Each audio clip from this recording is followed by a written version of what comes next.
तुम्ही पाहत आहात MCN न्यूज मराठी।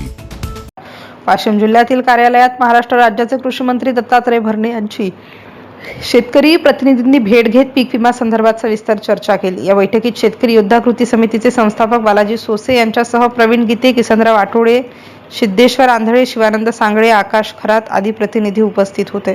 यावेळी प्रतिनिधींनी सिंदखेड राजा, देऊळगाव राजा व लोणार तालुक्यातील सन 2025च्या खरीप हंगामातील पीक विमा व बागायती मदत तात्काळ मंजूर करून वितरित करण्यात यावी अशी ठाम मागणी करत सविस्तर निवेदन सादर केले। मंत्री महोदयांनी शेतकऱ्यांची बाजू शांतपणे व सविस्तर ऐकून घेतली। कोणतेही ठोस आश्वासन देण्यात आले नसले तरी सादर केलेले निवेदन स्वीकारण्यात आले असून ते संबंधित कृषी विभाग बुलढाणा येथे तात्काळ पाठवण्याचे निर्देश देण्यात आले आहेत। शेतकरी योद्धा कृती समितीच्या सातत्यपूर्ण पाठपुराव्याची दखल प्रशासन व कृषी विभागाने घेऊन संबंधित तिन्ही तालुक्यातील शेतकऱ्यांना न्याय मिळेल अशी अपेक्षा व्यक्त करण्यात येत आहे। संघटनेच्या वतीने प्रशासनास 20 मे 2026 पर्यंतची अंतिम मुदत देण्यात येत आहे। या कालावधीत आमच्या हक्काचा पीक विमा व बागायती मदत तात्काळ मंजूर न झाल्यास 20 मे नंतर आंदोलन अधिक तीव्र व उग्र करण्यात येणार असल्याची माहिती संघटनेच्या वतीने देण्यात आली आहे। MCN न्यूज मराठी करिता बालाजी सोसे, सिंदखेड राजा। नमस्कार। आज आपण सिंदखेड राजा तहसील कार्यालयाच्या समोर अन्नाच्या डांबरून उपोषण पीक विम्यासंदर्भात बसण्यासाठी या ठिकाणी दाखल झालेला आहे।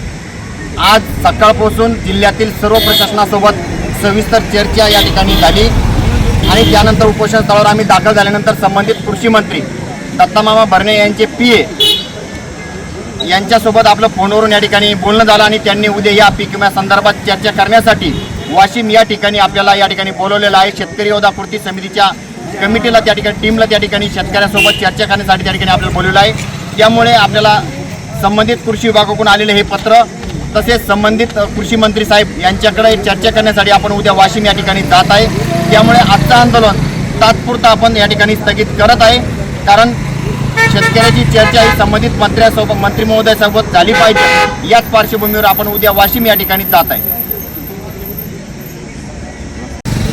खऱ्या अर्थानं आज आंदोलनाच्या स्थळी आम्ही सगळेजण आहोत।